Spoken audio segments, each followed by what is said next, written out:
નમસ્કાર દર્શક મિત્રો, આપ જોઈ રહ્યા છો કે ન્યૂઝ અને કાલ આજ અને આવતીકાલના વિશેષ કાર્યક્રમમાં આપનું સ્વાગત છે। દર્શક મિત્રો, આજે અમારો ખાસ કાર્યક્રમ છે, તેમાં રાજનેતાઓ અલગ અલગ સમયે અલગ અલગ વાત કરતા હતા અને કયા નિવેદન પર કઈ જગ્યાએ ને કેટલામાં તેમણે પોતાનું એક નિવેદન જે છે તે આપ્યું હતું, કઈ સાલમાં આપ્યું હતું અને આજે તે નિવેદનની શું સ્થિતિ છે તેની ચર્ચા આપણે કરતા આવીએ છીએ અને તેમને આ વાત આપની સમક્ષ રજૂ કરતા આવીએ છીએ। દર્શક મિત્રો, ક્રૂડ ઓઇલની કિંમતો જે છે તે આસમાનને આંબી રહી છે। કાચા તેલની કિંમત 130 પર પહોંચી ગઈ છે, જે છેલ્લા 14 વર્ષમાં સૌથી વધુ છે। કાચું તેલ જે છે તેના વધારા પાછળ બે મુખ્ય કારણો છે અને તે કારણ છે કે ઈરાનથી ક્રૂડ ઓઇલની સપ્લાયમાં વિલંબ જે થઈ રહ્યો છે તેની ભીતિ બજારમાં આવી ગઈ છે અને તેના લીધે આ એક ભાવ વધી રહ્યા છે। અને બીજી તરફ અમેરિકા, યુરોપ અને સાથી દેશોએ રશિયા પાસેથી તેલ ન ખરીદવાનું પણ એક મન બનાવી લીધું છે, જેને કારણે માંગની સરખામણીએ પુરવઠો ઘણો ઓછો થયો છે। આ જ કારણે ક્રૂડ ઓઇલ જે છે તે 2008 પછી સતત સર્વોચ્ચ સ્તરે પહોંચી ગયું છે। અમેરિકાના વિદેશ મંત્રી એન્ટની બ્લિંકને એક નિવેદનમાં જણાવ્યું છે કે રશિયા પાસેથી તેલ અને કુદરતી ગેસની આયાત પર પ્રતિબંધો લાદવા અંગે અમેરિકા અને તેના સહયોગી દેશો વચ્ચે વાતચીત ચાલી રહી છે। તેલ અને ગેસની આ જે આયાત અને નિકાસ વિશેની જે વાત છે તેમાં દિવસો અગાઉ તેમણે રાષ્ટ્રીય સુરક્ષા પરિષદની બેઠક યોજાઈ હતી, તેમાં પણ આ વાત રજૂ કરી હતી। રશિયાના ઉર્જા ઉદ્યોગ પર પ્રતિબંધો જે લાદ્યા નથી અને તેની અર્થવ્યવસ્થાને અસર ન થાય તેવી પણ વાત ચાલી રહી હતી, પરંતુ આખી વાતમાં જ્યારે આંતરરાષ્ટ્રીય લેવલે આ જે ભાવ વધતા હોય છે ત્યારે ભારતના બજારની શું પરિસ્થિતિ છે તે પણ જાણવું પડે। દર્શક મિત્રો, આજે પેટ્રોલ, ડીઝલ અને ગેસનો ભાવ વધારો એ સીધા જ મધ્યમ વર્ગ અને ગરીબ વર્ગના ખિસ્સાને અનુસરે છે। મધ્યમ વર્ગનું ખિસ્સું કાપવાની વાત આવે ત્યારે મોંઘવારીની વાત સૌથી પહેલાં હોય। ડીઝલનો ભાવ વધે એટલે ટ્રાન્સપોર્ટેશન વધે, ટ્રાન્સપોર્ટેશનનો ચાર્જ વધે એટલે તેની સીધી અસર રસોડા પર પડતી હોય છે। ગૃહિણીઓના જે એક બજેટ જે છે તે ખોરવાઈ જતા હોય છે। નાના માણસો કે જે મધ્યમ વર્ગના માણસો જે છે તે તેમની જે આવકની મર્યાદા હોય છે તેની અંદર જ્યારે આ પેટ્રોલનો ભાવ વધારો આવે ત્યારે તેના ખિસ્સા પર સીધી જ અસર થતી હોય છે। દર્શક મિત્રો, આ આખી વાત જે મુદ્દો જે છે તે પેટ્રોલ ડીઝલનો છે, પરંતુ અહીં ટેક્સ, કરવેરા, દરેક વાત જે છે તે દરેક પક્ષ વિપક્ષ અવારનવાર તેની વાત કરતા હોય છે। જ્યારે વિપક્ષના સ્થાને જ્યારે રાજનેતાઓ હોય છે ત્યારે કંઈક જુદી વાત કરતા હોય છે અને જ્યારે પોતે જ પક્ષમાં આવીને સત્તા પક્ષે આવતા હોય છે ત્યારે કંઈક જુદી વાત કરતા હોય છે। સૌથી પહેલાં આજે પેટ્રોલ, ડીઝલ અને તેને જીએસટી ઘટશે કે નહીં ઘટે, જીએસટી જે છે તે રાજ્ય સરકારનો જીએસટી હોય કે કેન્દ્ર સરકાર દ્વારા વસૂલાતો જીએસટી હોય, તે પેટ્રોલ ડીઝલમાં લાવવાની વાત પણ થઈ રહી છે। પરંતુ જ્યારે જીએસટીની વાત પેટ્રોલ ડીઝલને થતી હતી ત્યારે 2011માં નરેન્દ્ર મોદી અહીં ગુજરાતના મુખ્યમંત્રી હતા અને તે વખતે જીએસટીનો વિરોધ કરતા તેમણે શું વાત કરી હતી તે અત્યારે હાલ દર્શક મિત્રોને અમે જણાવવા માગીએ છીએ। આપણે સાંભળીએ નરેન્દ્ર મોદીએ મુખ્યમંત્રી હતા ત્યારે ગુજરાતમાંથી जीएसटी बात और जीएसटी नो विरोध करेलो ते अत्यारे सांभळीए आपणे। प्रधानमंत्री ने कल पत्रकार वार्ता के माध्यम से खुद पर लगे दाग धोने का निरर्थक प्रयास किया, लेकिन साथ साथ बचने के लिए उन्होंने गुजरात को लपेटने की भी कोशिश की। कल का प्रधानमंत्री का बयान मुझे लगता है कि शायद 2011 का सबसे बड़ा जोक है, हास्यास्पद बात उन्होंने कही है। जहाँ तक आर्थिक सुधार का सवाल है, इकोनॉमिक रिफॉर्म का सवाल है, जीएसटी का सवाल है, भारतीय जनता पार्टी का और गुजरात का रवैया प्रारंभ से ही बहुत साफ है। आज से 1 वर्ष पूर्व श्रीमान प्रणब मुखर्जी जी, भारत के वित्त मंत्री, उनके साथ मेरी मीटिंग गुजरात में हुई थी और तब मैंने उनसे कहा था कि जब तक आप आईटी नेटवर्क खड़ा नहीं करते, जीएसटी कभी सफल नहीं हो सकता।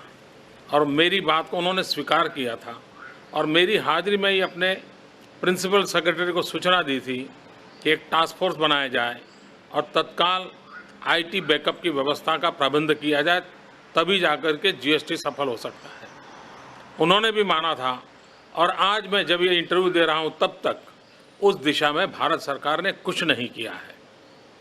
मैं ये भी प्रधानमंत्री को बताना चाहता हूँ कि आप जीएसटी को लेकर के भारत सरकार ने जो एम्पावरमेंट कमेटी बनाई है, उस एम्पावर कमेटी उसके पिछले 2 साल की जो भी मिनट्स हैं वो प्रकट कीजिए, देश की जनता के सामने रखिए।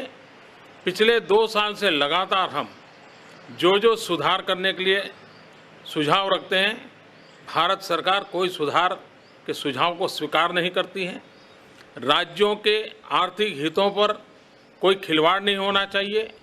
ये न सिर्फ बीजेपी और भी राज्य बोल रहे हैं, स्वयं प्रधानमंत्री के समर्थन में जो पार्टियां खड़ी हैं वे भी बोल रहे हैं, तमिलनाडु भी बोल रहा है। और इसलिए रिफॉर्म का एजेंडा वे लागू नहीं कर पा रहे हैं। उसके लिए सिर्फ प्रधानमंत्री जी और उनकी पार्टी और उनकी सरकार जिम्मेवार है। राज्यों ने कभी असहयोग किया नहीं है। जो प्राथमिक काम करना चाहिए वह भी उन्होंने नहीं किया है। और मैं प्रधानमंत्री से आग्रह करता हूं कि आप एम्पावर कमेटी के सारे मिनट्स जनता जनार्दन के सामने प्रकट कीजिए, ताकि लोगों को विश्वास हो जाए कि आपके एजेंडा में क्या क्या कमियां हैं, क्या क्या गलतियां हैं। आप कुछ नहीं कर पा रहे हैं, आपने अपनी मजबूरियों को पब्लिकली स्वीकार किया है। इसके लिए गुजरात के किसी मंत्री या गुजरात सरकार को दोषित करना उचित नहीं है। यही मैं देश की जनता के सामने स्पष्ट करना चाहता हूं। આજના સમયમાં નરેન્દ્ર મોદી જે છે તે દેશના વડાપ્રધાન છે, તે સમયે મુખ્યમંત્રી હતા અને મુખ્યમંત્રી પદે રહીને તેમણે જીએસટીની જે વાત હતી તે કરી હતી। હવે આજની વાત છે તેમાં જીએસટી તેમણે જ લાગુ કર્યો છે અને અલગ અલગ જગ્યાએ જીએસટી અત્યારે દેશભરમાં તેની એક જે કહેવાય કે રેકોર્ડ બ્રેક આવક પણ કેન્દ્ર સરકાર અને રાજ્ય સરકારો કરી રહી છે। આગળની વાત કરીએ તો જીએસટી પેટ્રોલ ડીઝલ પર લગાવવામાં આવે તેવી માંગ પણ ઉઠી રહી છે, કારણ કે પેટ્રોલ ડીઝલના ભાવોને કંટ્રોલમાં રાખવા હોય તો આ જરૂરી છે, પરંતુ તે કેમ નથી થતું તે પણ એક વિષય છે। અને આજે ઉત્તર પ્રદેશની ચૂંટણી જે છે તેનો 7મો તબક્કો પૂર્ણ થવાને આરે છે। સાંજે 5 વાગે મતદાન પૂર્ણ થઈ જશે। 10મી માર્ચે તેનું રિઝલ્ટ આવવાનું છે। ચૂંટણીઓ છેલ્લા સમયથી જે ચાલતી હતી, 4 મહિનાથી ચૂંટણીઓની તારીખ નક્કી થઈ ગઈ હતી અને તેને લઈને પેટ્રોલ ડીઝલના જે ભાવ હતા તે સ્થિર રહ્યા હતા। ચૂંટણીઓને કારણે પેટ્રોલ ડીઝલના ભાવ વધતા ન હતા, પરંતુ જેવી ચૂંટણીઓ આજે પૂરી થઈ જશે, મતદાન આજે પૂરું થઈ જશે અને તરત જ આવતીકાલથી 15 રૂપિયા સુધીનો પેટ્રોલ ડીઝલમાં ભાવ વધારો આવે તેવી શક્યતાઓ સેવાઈ રહી છે। ખૂબ ચર્ચા ચાલી છે કે ચૂંટણી હતી એટલે પેટ્રોલ ડીઝલના ભાવ નથી વધ્યા, પરંતુ જેવી ચૂંટણી પતશે અને ભાવ વધારો આવશે। દર્શક મિત્રો, આપને જણાવી દઈએ કે છેલ્લા 4 મહિનાની અંદર 21 વખત ભાવ વધારો થયેલો છે આંતરરાષ્ટ્રીય લેવલે, પરંતુ ભારતમાં છેલ્લા 4 મહિનાથી એટલે કે દિવાળી પછી કોઈ જ ભાવ વધારો થયો નથી। અને આ ભાવ વધારો ન થવાનું કારણ એકમાત્ર ચૂંટણીઓ, 5 રાજ્યોની ચૂંટણીઓ હતી તેને કારણે હતું, પરંતુ જેવી ચૂંટણીઓ પતી એટલે પેલી કહેવત દર્શક મિત્રો યાદ આવે કે દર્દ મટ્યું એટલે વૈદ વેરી। આ તેના જેવી વાત છે કે ચૂંટણીઓ હતી, મત મળી ગયા એટલે આવતીકાલથી પેટ્રોલ ડીઝલનો ભાવ વધારો થશે તેવી 100% શક્યતાઓ છે। કારણ કે અત્યારે હાલ જે સમાચાર આવી રહ્યા છે આંતરરાષ્ટ્રીય લેવલે, જે આપણે વાત કરી કે ક્રૂડનો ભાવ સતત વધી રહ્યો છે, તેને લઈને પણ ચિંતા છે। એક બાજુ જે આપણી રશિયા અને યુક્રેન વચ્ચેની જે તંગદિલી જે છે તે પણ આપણે સામે છે અને તેની વાતચીતનો કોઈ ઉકેલ નથી મળતો। તે લોકોની વાતચીત જે ચાલી રહી છે તેમાં પણ ક્રૂડ જે છે તે 2008 પછી સર્વોચ્ચ સ્તરે પહોંચ્યું છે, પરંતુ આજે વડાપ્રધાન નરેન્દ્ર મોદી ઉચ્ચ સ્થાને બિરાજે છે ત્યારે પેટ્રોલ ડીઝલના ભાવ જે વધી રહ્યા છે તે એવું જણાવીને તે એક સોલ્યુશન આપી રહ્યા છે કે આંતરરાષ્ટ્રીય લેવલે અથવા તો કોંગ્રેસે તેમના સમયમાં જે દેવું કર્યું હતું અથવા તો ભૂલો કરી હતી તેને લઈને અત્યારે અમારે ભોગવવું પડે છે, અમારી સરકારે ભોગવવું પડે છે. પરંતુ જ્યારે તે વિરોધ પક્ષમાં હતા અને ગુજરાતના મુખ્યમંત્રી હતા ત્યારે તેમણે 2012માં શું કહ્યું હતું તે આજે સાંભળીએ. साल का रिपोर्ट कार्ड के कुछ ही घंटों में उन्होंने देश में जिस प्रकार से पेट्रोल के दाम बढ़ा दिए, ये दिल्ली सरकार की शासन चलाने की नाकामयाबी का जीता जागता सबूत है. देश की जनता के अंदर भारी आक्रोश है और इसके कारण और भी चीजों पर बहुत बड़ा बोझ होने वाला है, सरकार पर भी बहुत बड़ा बोझ होने वाला है. मैं आशा करूंगा कि प्रधानमंत्री जी देश की स्थिति को गंभीरता से ले और पेट्रोल के दाम बढ़ाए हैं उसको 2011માં દર્શક મિત્રો પ્રધાનમંત્રી મનમોહન સિંહ હતા અને મુખ્યમંત્રી નરેન્દ્ર મોદી હતા. ત્યારે નરેન્દ્ર મોદી પ્રધાનમંત્રી મનમોહન સિંહને એવી વિનંતી કરતા નજરે પડ્યા હતા કે પ્રધાનમંત્રી આ પ્રજાના ખિસ્સાનું ધ્યાન રાખે, પ્રજાની પરેશાની સમજે અને પેટ્રોલ ડીઝલના જે સતત ભાવ વધી રહ્યા છે તેનું ચોક્કસ નિરાકરણ લાવે. નરેન્દ્રભાઈ મોદી તે દિવસે વડાપ્રધાનને વિનંતી કરી રહ્યા હતા અથવા તો સલાહ આપી રહ્યા હતા, પરંતુ આજે તે ઉચ્ચ સ્થાને નરેન્દ્ર મોદી જ બિરાજેલા છે. ત્યારે પ્રજા આજે પૂછી રહી છે કે મોદીજી અમારા ખિસ્સા પર જે અસર થઈ રહી છે તેનું શું? પેટ્રોલ ડીઝલના ભાવ જે વધી રહ્યા છે અથવા તો વધવાના જે છે તેના પર કંટ્રોલ તમે કેવી રીતે લાવશો? મહેરબાની કરીને તે સમજાવો. ચૂંટણીલક્ષી જે વાતો હતી 4 મહિનાથી વધતા નહોતા તેના પર જે કંટ્રોલ તમે લાવ્યો હતો તે કંટ્રોલ હજી પણ રાખો તો મોંઘવારી ન વધે તેવી વાત આજે સામાન્ય પ્રજા વડાપ્રધાન નરેન્દ્ર મોદીને પૂછી રહી છે. દર્શક મિત્રો, જ્યારે મુખ્યમંત્રી હતા મોદીજી ત્યારે અને આજે વડાપ્રધાન છે ત્યારે બંને વાતમાં જે અલગ અલગ સૂર જે છે તે આજે આપણે જાણ્યો અને માણ્યો.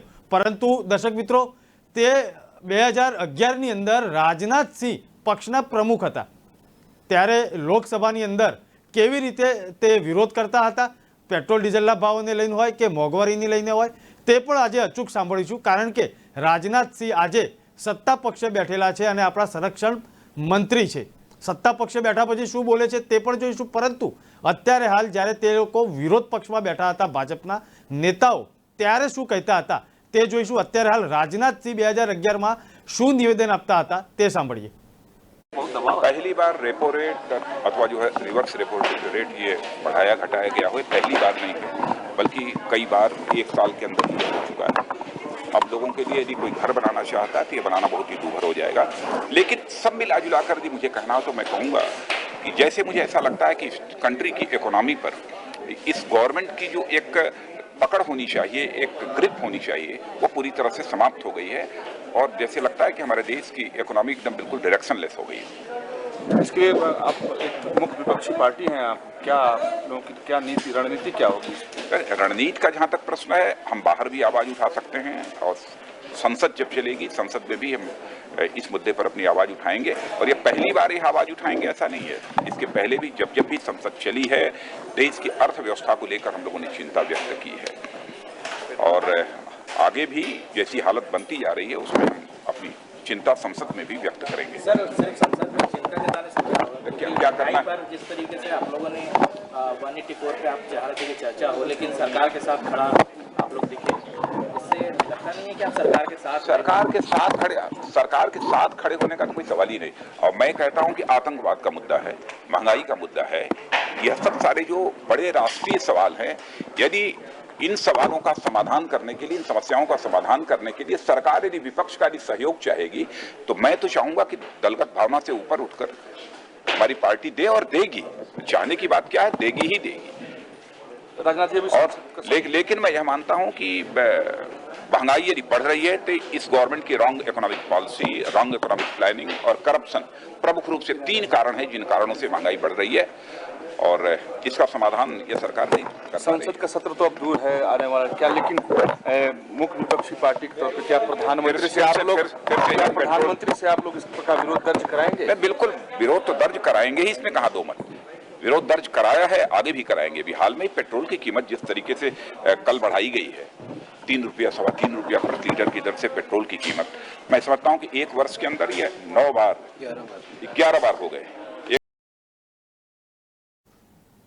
રાજનાથ સિંહ 2011માં સરકારને તેવું કહેતા સંભળાઈ રહ્યા છે કે 11 વાર પેટ્રોલનો ભાવ વધારો થયેલો છે।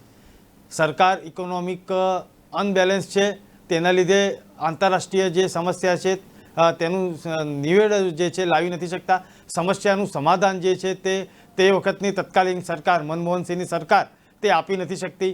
2011માં રાજનાથ સિંહ આ બધી વાતો કરતા હતા, તે આપણે સાંભળી રહ્યા હતા। હમણાં પેટ્રોલ ડીઝલના ભાવ 11 વખત વધ્યા છે, તેનો વિરોધ તે કરતા હતા। તે પણ રાજનાથસિંહના સ્વમુખે બોલાયેલી વાતો અત્યારે આપણે સાંભળી।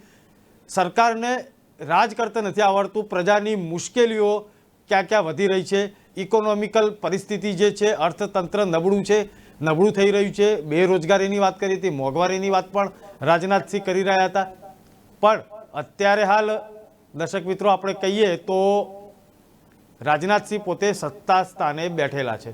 આ બધી જ વાતો અત્યારે હાલ તેમને લાગુ પડે છે, છતાં પણ રાજનાથસિંહ મૂંગા છે।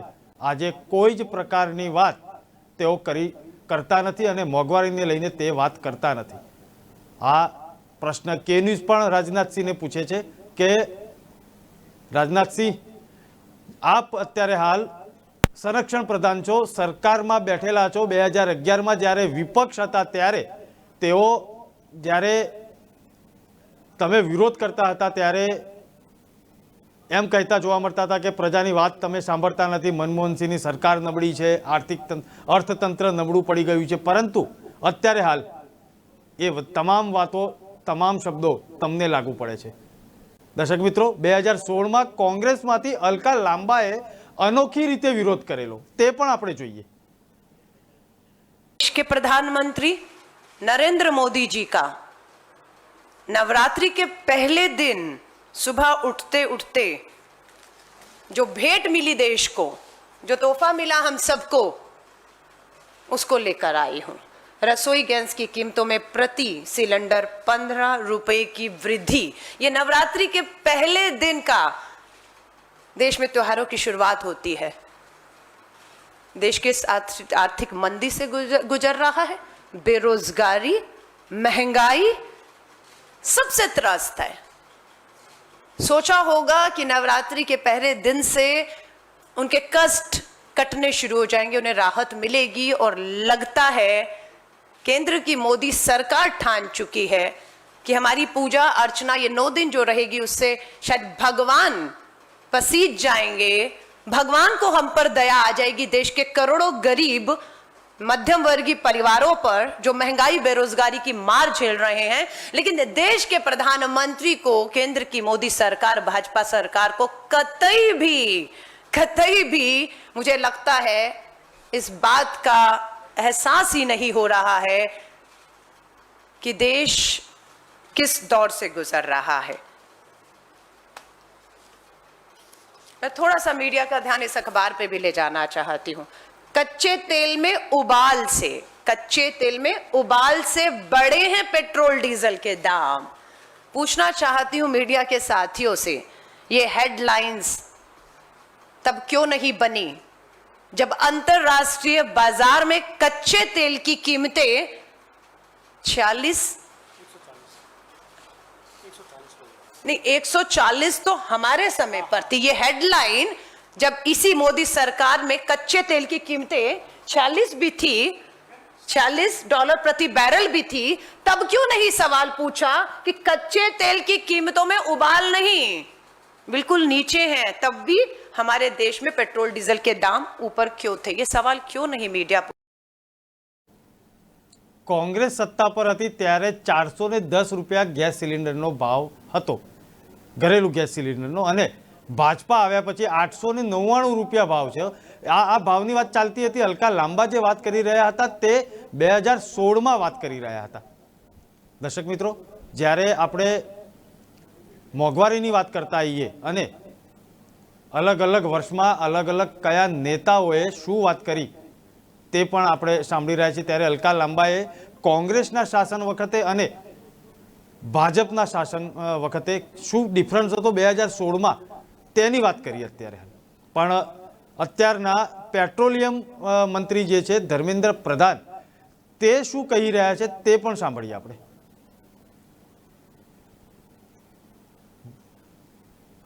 ધર્મેન્દ્ર પ્રધાન જે છે તેમણે શું કહ્યું 2021-22માં અત્યારે હાલ જે સતત પેટ્રોલના ભાવ વધી રહ્યા છે તે બાબતે. राहुल गांधी जी पहले जवाब दे, उनकी शासित महाराष्ट्र में क्यों महंगा है तेल, राजस्थान में क्यों महंगा है तेल, पंजाब में क्यों महंगा है तेल. देखो ऐसे गैर जिम्मेवार बयान राहुल गांधी ही दे सकते हैं. आज मैं स्वीकार करता हूं आज की जो प्राइस आई है ये नागरिकों को, कंज्यूमर को दिक्कत दे रहा है, इसमें कोई दो राय नहीं है.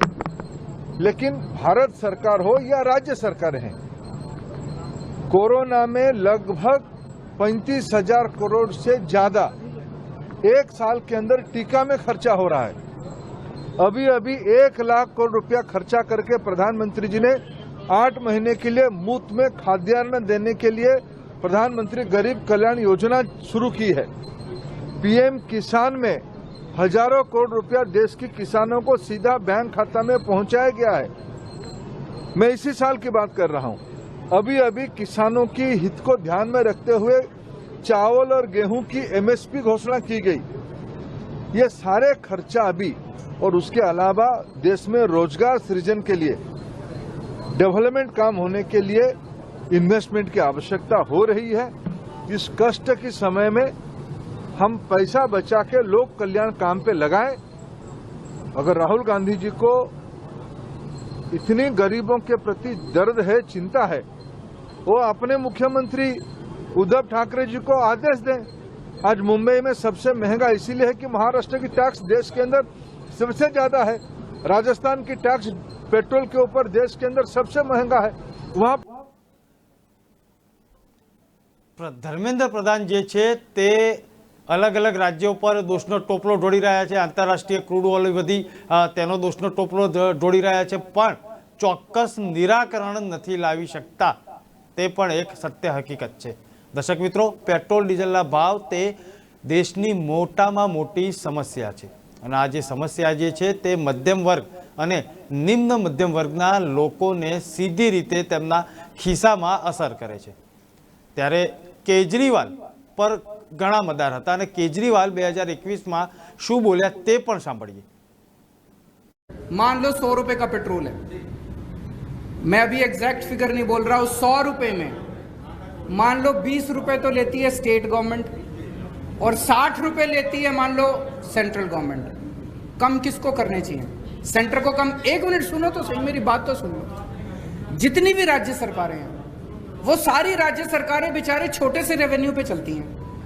इतना सा तो रेवेन्यू है, सेंटर बढ़ाती जा रही है. आप कहते हो स्टेट कम करे, तो स्टेट चलेगा कैसे? आपको डिमांड करनी चाहिए कि सेंटर कम करे. सेंटर ने ये सेंटर जो इतनी टैक्स पे टैक्स इंटरनेशनल लेवल पे तेल के दाम घटते जा रहे हैं और हमारी केंद्र सरकार टैक्स बढ़ाती जा रही है, तो ये तो सही नहीं है.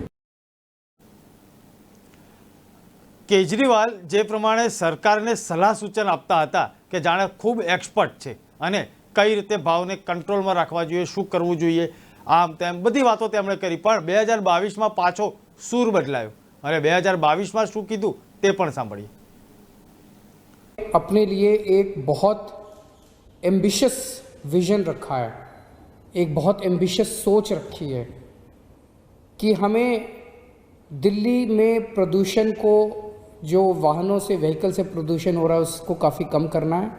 और हमारा टारगेट है, हमारा विजन है कि 2024 तक दिल्ली में जितने भी व्हीकल्स खरीदे जाते हैं उसमें कम से कम 25% व्हीकल जो हैं वो ईवी, इलेक्ट्रिक व्हीकल्स होने चाहिए. अपने को इस तरह से पूरा खाका तैयार करना है. इसके लिए लोग ज़्यादा इलेक्ट्रिक व्हीकल्स खरीदें. दिल्ली सरकार बहुत बड़े स्तर के ऊपर इसमें सब्सिडी का प्लान बनाया है. जैसे अगर आप 2 व्हीलर या 3 व्हीलर खरीदते हैं तो लगभग 30,000 रुपये तक की आपको सब्सिडी मिल सकती है. अगर आप 4 व्हीलर खरीदते हैं तो आपको लगभग 1.5 लाख रुपए तक की सब्सिडी मिल सकती है. और ये सब्सिडी भी खरीदने के 3 दिन के अंदर सीधे आपके बैंक अकाउंट में आ जाती है। और जितने भी इलेक्ट्रिक व्हीकल्स खरीदे जाएंगे उस पर कोई रोड टैक्स नहीं लगेगा, कोई रजिस्ट्रेशन चार्जेस नहीं लगेंगे, वो भी फ्री होगा। तो बहुत बड़े स्तर के ऊपर आपकी सरकार ने इलेक्ट्रिक व्हीकल्स को प्रमोट करने के लिए ये पॉलिसी।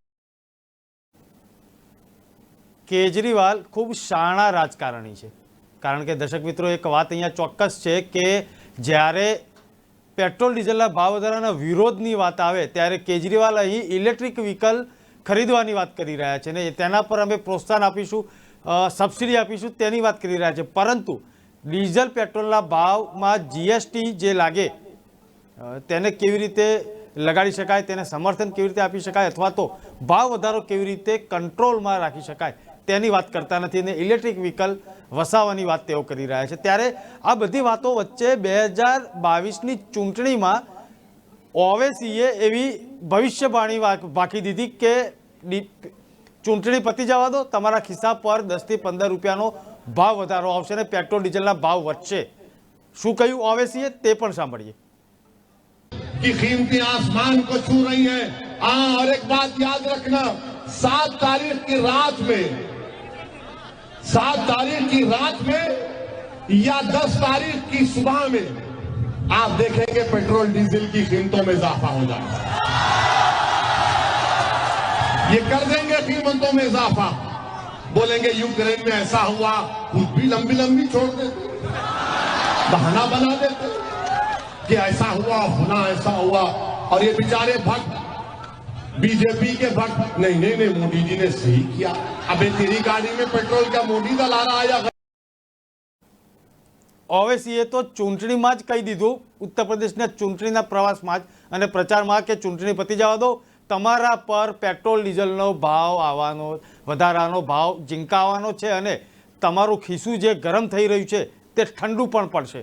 ઓવેસીએ તેની ભવિષ્યવાણી કહી દીધી છે અને દર્શક મિત્રો આજે 7મો તબક્કો પૂરો થઈ રહ્યો છે અને ઓવેસીની વાત જાણે સાચી પડતી હોય તેવું લાગી રહ્યું છે। દર્શક મિત્રો આવતીકાલથી પેટ્રોલ ડીઝલના ભાવ વધારાની જે શક્યતાઓ છે, જે ભીતિ સેવાઈ રહી છે તેના લઈને બજારમાં એક ગરમાવો આવી ગયો છે। લોકો પેટ્રોલ પંપ પર દોડી રહ્યા છે।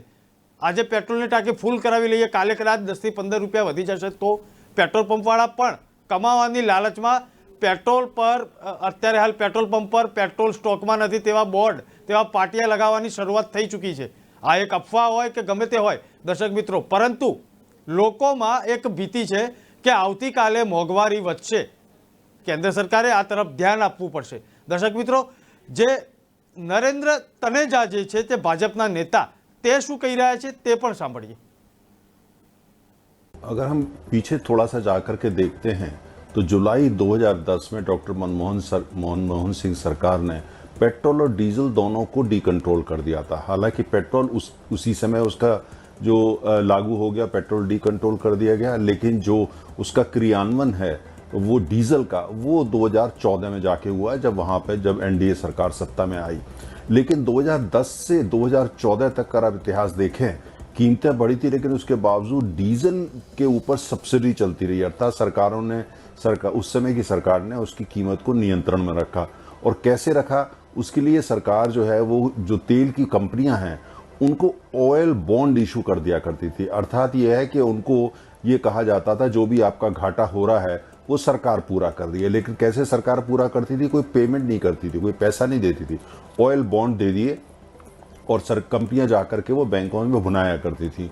लेकिन उसका नतीजा ऑयल बॉन्ड का मत ये था, उसका जो भुगतान है वो आने वाली सरकारें करेंगी, अर्थात 5 साल बाद, 6 साल बाद, 8 साल बाद जो भी सरकार सत्ता में आएगी वो करेगी। तो वो सारा 2010 से 2014 तक उस समय जो कि सब्सिडी दी गई या जो कंट्रोल प्राइस थी डॉक्टर मनमोहन सिंह या कांग्रेस सरकार की, उस तमाम चीज़ों का जो भुगतान जो अरबों खरबों रुपया है वो आज तक जो है ये अब जो उसके बाद सरकार आई एनडीए की, एनडीए 1, एनडीए 2, वो दर्शक मित्रों जे आक्षेपो प्रति आक्षेपो आपणे जोया अने साथे साथे पेट्रोल डीजल भाव वधारानी जे चिंताओ पहला विपक्ष में था त्यारे करता था, आज सत्ता पक्ष में छे त्यारे नहीं करता। प्रजाना खिस्सा पर भार आवानो छे, चूंटणी पती नहीं कि आवतीकालथी चौक्कस पेट्रोल डीजलनो भाव वधारो थशे તેવા રાજકીય પંડિતોના એધાણ છે। દર્શક મિત્રો, ક્યારે કેટલો ભાવ વધશે તે આપણે જોઈશું, પરંતુ આજે કાલ આજ અને આવતીકાલના વિશેષ કાર્યક્રમમાં આજે જે મુદ્દો જે છે તે ફરીથી આપણે આવતીકાલે પણ જોઈશું, પણ ત્યાં સુધી મને રજા આપશો। નમસ્કાર।